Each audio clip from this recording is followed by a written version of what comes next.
Since you can't even do chores properly, you might as well just keep working, huh? Those words really annoyed me. Thomas used to oppose me working. He was jealous when I became a supervisor, asked me for money when I got a raise, and now he wants me to work nonstop. It's frustrating how selfish he can be. What's wrong? Got a problem? If you do, then do whatever you want, Thomas replied, seeing I was upset, with a look that said, fine, I'll do whatever I want to. I couldn't keep quiet, so I snapped back and went to bed annoyed. I was so angry at Thomas, but work doesn't stop for anyone. The next day, as soon as I got to the office, I asked for a meeting with the boss. Just like I told Thomas, I decided to do what I wanted and took on a certain task that had been suggested earlier. My name's Anna. I'm 30 years old and I married Thomas, who's also 30, about 3 years ago. We haven't had children yet, so we're both working hard and earning money. In the past, people used to expect women to stay home after marriage, but things are different now. Even though we work at different companies, we both have full-time jobs and share the household tasks. Thomas usually handles laundry and cleaning while I focus on cooking meals. Since we got married, I've been trying to cook delicious meals that Thomas enjoys. At work, I work hard to match the performance of my male colleagues, and recently I was promoted to supervisor. Being a supervisor means I have more work to do, both in quantity and quality. However, Thomas, despite being a coworker, didn't try to understand my situation. One evening at dinner, Thomas said, "Didn't we have this for dinner yesterday? Your cooking seems a bit careless these days. Please put more effort into it." Thomas is still in a lower position, not a supervisor like me. Maybe he felt jealous that I got promoted before him. Instead of being happy for me, he started complaining every day. Even though I have less free time now, I still make sure to do my part in household chores, I thought, understanding that Thomas's complaints were rooted in jealousy, so I had to remain patient. I do my best to prepare in the mornings, but sometimes dinner ends up being late when I get home, so I've been making side dishes ahead of time. Side dishes again. So you're saying dinner is the same every day? That's not what I meant. Please don't misunderstand. You're the one who said you take care of meals when we got married, right? The women at my company handle their households well, even while raising kids. I always mention that. I couldn't respond. Maybe there are such women at Thomas's workplace, but comparing ourselves to others doesn't help. Besides, the women Thomas talks about actually work part-time. It's not that I think less of part-time work, but being compared like that doesn't sit right with me. "I'm sorry," I said quietly. "Well, I'll forgive you this time, 'cause I'm kind," Thomas replied, starting to eat again once I apologized.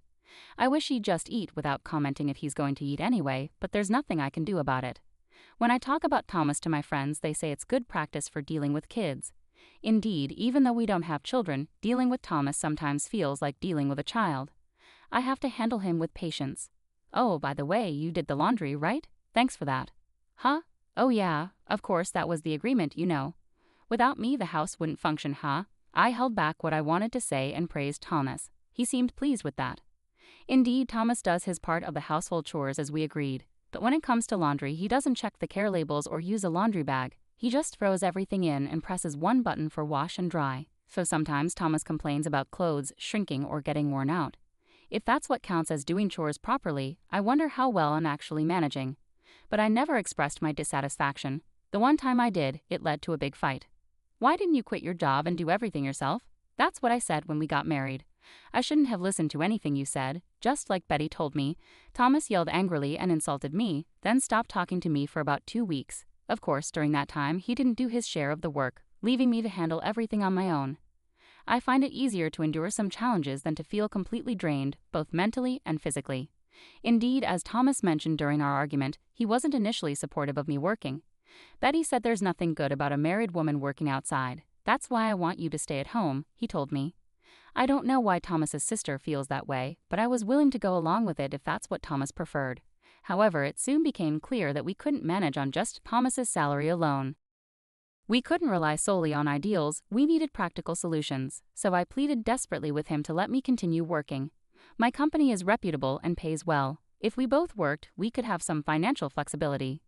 Reluctantly, Thomas agreed to my heartfelt plea, which led us to where we are now. Despite everything, whether reluctantly or not, Thomas did share in the household chores. It's true that even that much help was appreciated. As Thomas's birthday approached, we hadn't done anything lavish to celebrate since we got married. Normally, we would mark the occasion at home with my cooking. But this year, with my recent promotion and salary increase, I decided to treat him to a dinner at a hotel. On the day itself, after buying him a gift, Thomas was pleasantly surprised and thoroughly enjoyed the steak dinner. "This is the best meal I've ever had," "But are you sure we can afford this?" he asked.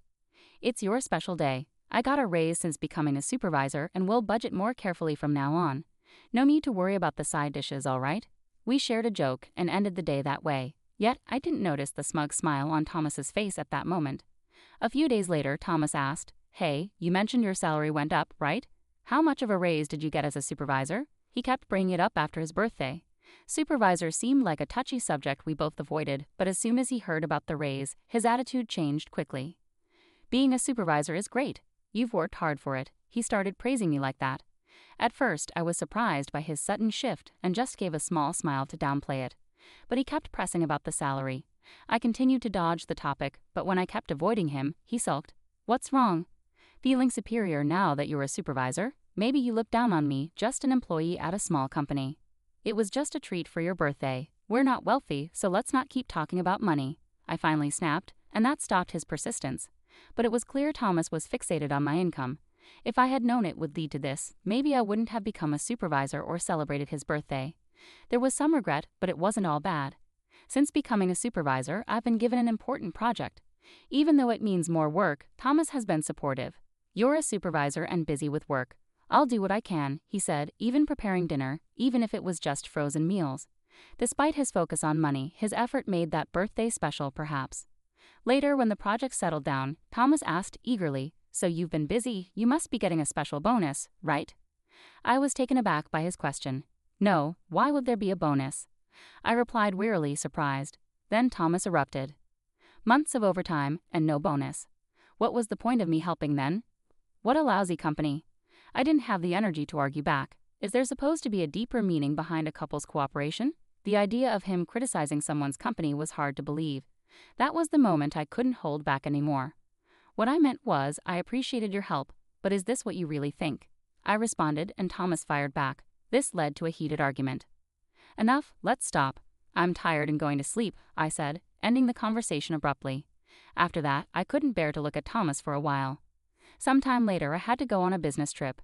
We hadn't spoken since the argument, but I needed to inform him since I would be away. "I'll be gone for 2 nights and 3 days on a business trip. Please take care while I'm away," I told him. However, perhaps still upset, Thomas didn't respond. Without resolving things, I left for my trip. Busy with work for 3 days, I found myself wondering about Thomas during my breaks. Was he eating well? I worried, but my pride stopped me from reaching out. Being apart helped me calm down, and I planned to apologize upon my return. When I returned after 3 days of work, I brought back some tasty souvenirs and headed home. "I'm back," I announced upon entering, but something felt strange right away. There were many unfamiliar pairs of shoes by the door, and the scent of cooking filled the air, not the usual frozen meals, but the unmistakable aroma of home-cooked food. Thomas can't cook, I thought, rushing into the living room. "Oh, Anna, welcome back," Betty greeted me. "What are you doing here?" I asked, surprised to see Thomas's sister, Betty, in our kitchen.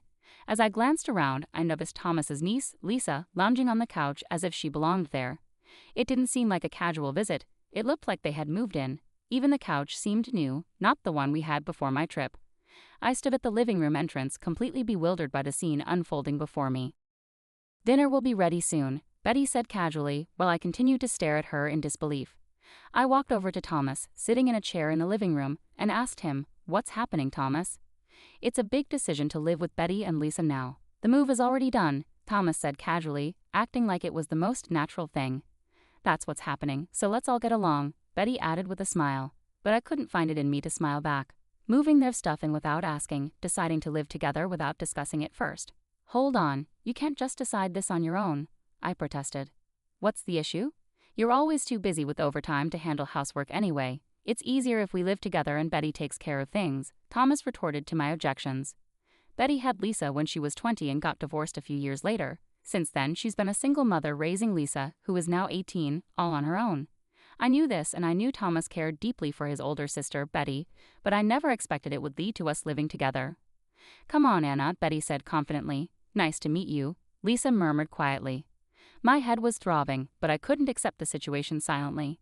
"I'm sorry, but I can't live with all of you," I said firmly. However, Thomas laughed at me as if it were a joke. "Why not? Since you can't even handle housework properly, you might as well keep working, right?" His words irritated me. It was Thomas who initially opposed me working, jealous of my promotion, then relied on my salary increase. And now he was telling me to keep working, It was unbelievable and selfish.